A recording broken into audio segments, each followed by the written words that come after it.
Today on the Women Mind the Water Artivist series, I'm speaking with Danielle Burnside. Danielle is a Hawaii-based artist who discovered her passion for the ocean while working on a manta ray boat.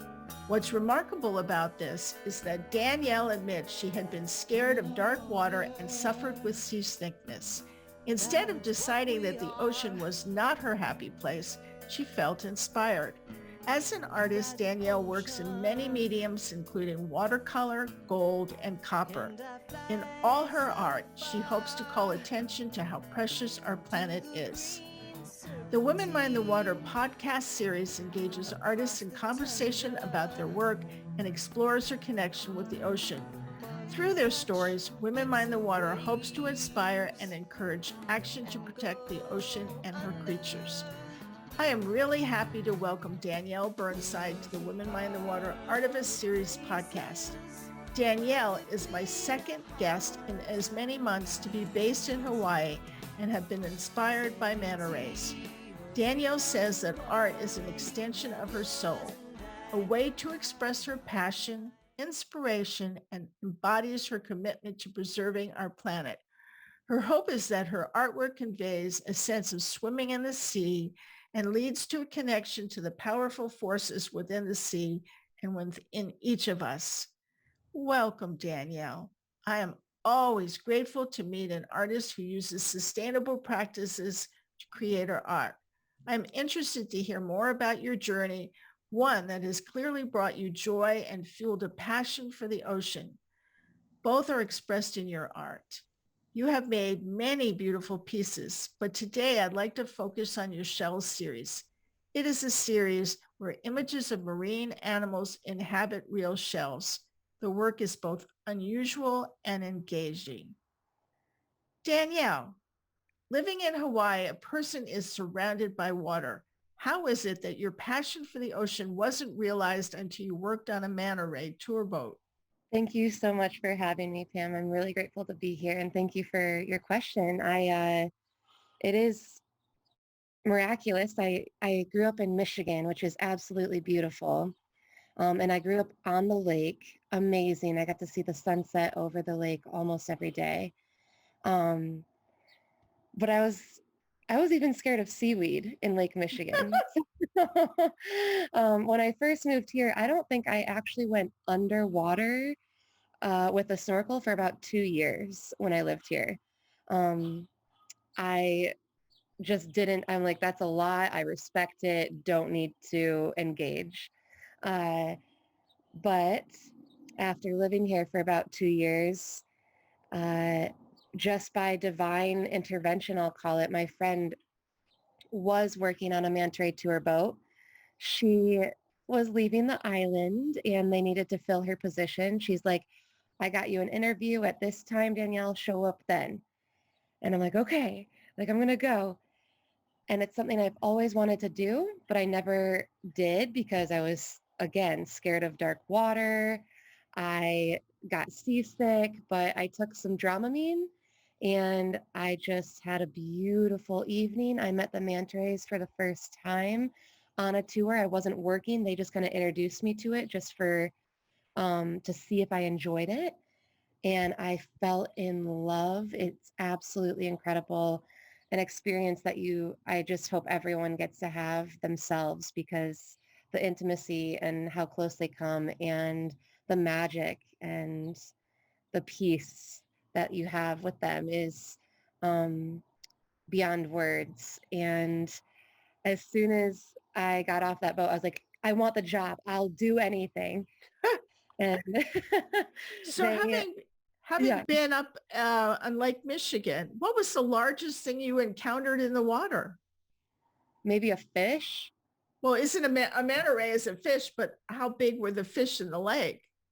Not, a trout. Like my stepdad was a charter captain. So we would get Chinook and rainbow trout and pretty big fish, like maybe 3 feet long. That's a huge fish. But manta rays are 10 feet long to 18 feet long in diameter, and they can weigh up to like 1,000 pounds. So, Well, um, clearly it was a transformational experience to go from I'm not getting in that water to going into the water at night and swimming with huge creatures. yes, it was, So how did that inspire you to want to create ocean themed art? yeah, it did take getting used to. And a lot of, the guys on that boat taught me so much and they were so patient with me. Bless their hearts, because I know I got under their skin a lot because I just didn't have any idea like what even side port side was, on the Mm. boat. They really taught me everything I knew. And meeting the ocean in that way, I'm an artist. My entire life is what I've been doing. So when my friend was leaving, I painted her a card and I painted her a whale on her goodbye card. And I posted that on social media at the time. And another one of my friends was like, oh my gosh, I love that. Can you paint me a whale? And I was like, oh, yeah, sure, of course. So I just started painting more ocean creatures. And then a bride reached out to me and asked me to paint a different ocean creature for each one of her bridesmaids. And I was like, yeah, absolutely. And looking at this body of work in front of me, she had like 7 bridesmaids, um, I just kind of had the thought come in my mind. I'm like, this is a body of work, it's a series of work of mine, and I wonder what I could do with it.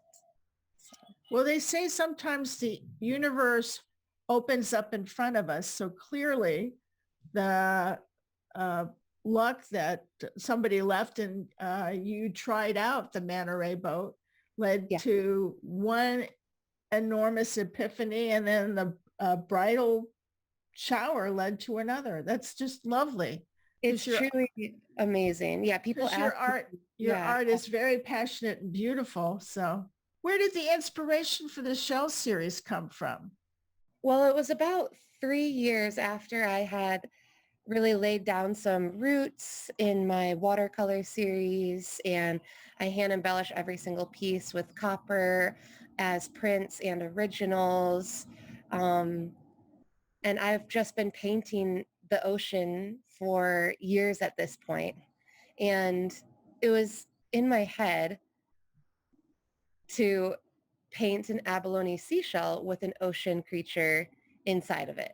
So I had this idea maybe like 3 years ago, and it was just sitting in my head. I think it was probably beginning when I was starting to seashell on Big Island of Hawaii, and I'm obsessed with seashelling. I love seashelling. I comb the beaches. I go underwater. It's just like an Easter egg hunt, like every single day down there. And it's all sustainable. I never take a live shell or any inhabitants, but I think that just re-sparked my passion and beautiful like inspiration and just awe from abalone seashells. My first job ever um, was at a cute little retail shop on the lake, but they had an abalone seashell in there that they would put their jewelry in. And I was just like amazed by it. It's just a epitome of what a mermaid decor is. And 2 years after I had that idea in my head, I was like, I just didn't know how to do it.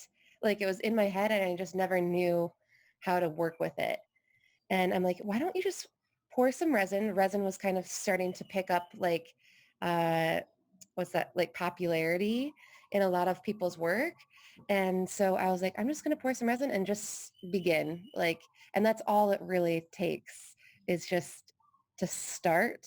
And then you can figure what you're working through there. I just never started for 2 years. It was just an idea in my head. So um, just miracles inspired it, I suppose. Right. So do you find all your shells? No, I don't. I find a lot of seashells, but abalone do not live in Hawaii. That's They, what I thought because I used to live in California, and so I know they like colder water. yep. So I get a lot from California actually, but I'm sure as you know, they're very endangered in California right now. You're not really allowed to dive for abalone seashells in California. So the ones that I've gotten from California are probably 10 years old from when people used to dive for them and just have them in plentiful like amounts at their home now Right. because they eat them and they still do. I think there are ways you can fish for them sustainably right now. I'm not certain about that. Well, So I get some from the abalone farm here and some from an abalone farm in, I believe, Australia. wow. So, yep. So farming, I get some of my shells, some of them years ago from California. Some I find in thrift stores and just like refurbish. Mm, Um, and some people gift them to me too. So it's really special how I come up about the shells. lovely. So does the shell inspire you to decide what animal to put in it? Or do you have an animal in your head and you go looking for the shell? A little bit of both, I would say, especially at the beginning of uh, just getting to know like my medium and what I was working with. Like the abalones, I really loved doing whales in, just the curvature of their body along with the curvature of the shell. It really is harmonious and synchronistic. Um, and then the blister pearl shells that I work with are a little bit more peachy and pearly and blush tones. So that I would do maybe a moon with, just uh, a different way and a different subject matter inside the shells. I hand paint every single image on different layers of resin inside these seashells. So it's a really long process. These take me weeks to paint. Um, they're all hand done. I pour my first layer of resin. I have to completely prep the shell. I clean it. I tape the back of it, making sure that no leaks can happen because that would ruin the entire process. The first pour, you really have to make sure, like it's the deepest pour. Uh, you really have to make sure your resin is mixed very well. I blow torch the bubbles out of it. Gee, I also go back every 5 minutes and blow torch the bubbles out of it because that's the way it sets until it sets. Some can come. Once it's set, that's when I paint my first layer. So like say I have like 3 whales in a shell, I'll paint one. So I have to save those colors to make sure that they're exactly the same color as the first whale. I I kind of sketch out with my paintbrush and then I paint directly onto that surface. It's a very waxy surface, so I must use acrylic paint for that. And then once that whale is completely finished, I'll either embellish it with a bit of copper or actual freshwater pearls. And then I start the process all over again. I pour another layer of resin on top. And then allow that to set overnight, potentially 2 days. And I will paint the next whale by hand. It takes me hours to paint each whale and weeks to have a finished piece. amazing. So first I want to say to those people who are not watching the podcast, I will have on my site uh, Danielle's website so you can see these amazing things. I want to say that there's an old saying that says you can hear the ocean when you put a shell to your ear. I can say that when you look at one of her shells, it puts you in the ocean. And she really does create a sense of being in the presence of the animal.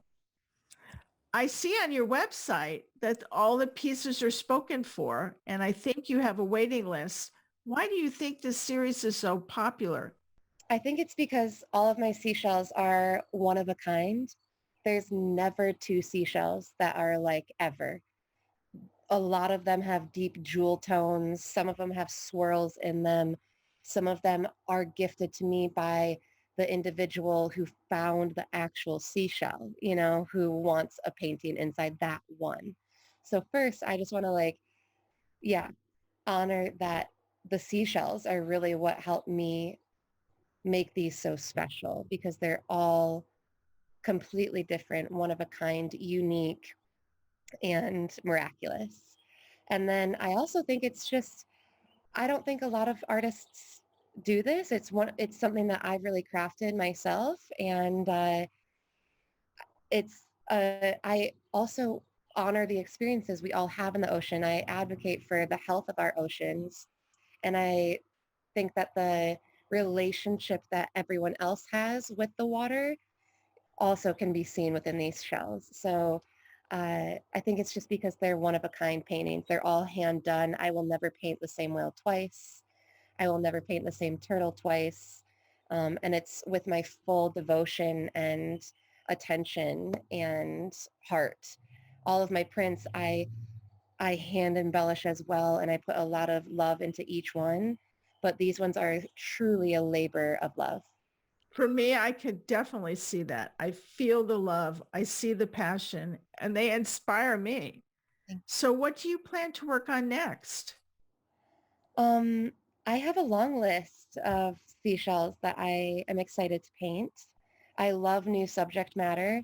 Um, but I do continue, like I plan to continue with my seashell work wherever that takes me, maybe different seashells. And then I also want to continue painting some larger scale watercolor paintings that contribute to the series and body of work that I've had within my business for the past 4 years. And I've also had a series of, I call them soul paintings or spirit paintings that I did probably 10 years ago in college. These beautiful peachy circles, I guess, spheres of energy I painted that were large scale 6 foot by 6 foot oil paintings that are hand embellished with copper on all four sides as well. I'd love to continue that work. It's more of a gallery uh, style setting, and it's more of a conceptual body of work. But I'd love to add different hues and colors to that palette, like maybe an abalone, inspired color palette. Also, just some angelic inspired color palettes or turquoises. Yeah. So before we conclude, I wonder if you think a listener who lives far from the ocean, or maybe someone who is scared of the dark water or deep water or sharks, can they still care about the ocean? Absolutely. I'm really glad you asked this question. Our oceans are in turmoil right now. I am a huge advocate for ocean conservation and protection.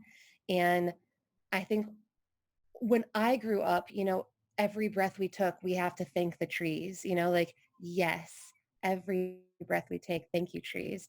And also every other breath you take is because of our oceans. There's a saying that no blue, no green. Without our oceans, human life cannot survive.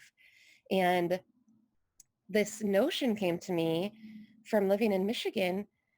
My entire life, I just looked at the ocean. Like I knew it was available. I knew it existed. But for the longest time, I just looked at the surface. I never dove underneath the surface of the ocean. And once I did that, my life truly changed. It was another life, another planet, another world that I was introduced to that became so close to my heart. In that way, I can now protect it. So without a relationship with our oceans, I think it's harder to want to save our oceans. I think that that's why I paint, and that's why I paint beautiful things so that you can understand the breadth and beauty of our planet, and that helps you want to create a relationship with it and protect what's right in front of us. So absolutely, I think I used to watch ocean documentaries every chance I could get, even while I was painting and looking at the ocean at the same time. um, there's so many ways in which you can have a relationship now, especially on social media, following people that really have great practices with our ocean. going on tours with people that conserve our waters and advocate for ocean conservation. And getting in the water, I think, is what will heal the planet, truly. So, Well, you certainly, I can feel your passion and you are a beautiful person. And hopefully people who have been um, anxious about the water will feel a little bit differently now. oh So yeah, thank you, Danielle, for being on the Women Mind the Water podcast. Our thank you. talk, like your art, has been deeply personal and engaging. I'm so pleased that you agreed to be on the podcast. I'd like to remind listeners that I have been speaking with Danielle Burnside for the Women Mind the Water podcast series. The series can be viewed on womenmindthewater.com. An audio-only version of this podcast is available on the Women Mind the Water website, on iTunes, and other sites. Women Mind the Water is grateful to Jane Rice for the use of her song, Women of Water. All rights for the Women Mind the Water name and logo belong to Pam Ferris-Olson. This is Pam Ferris-Olson.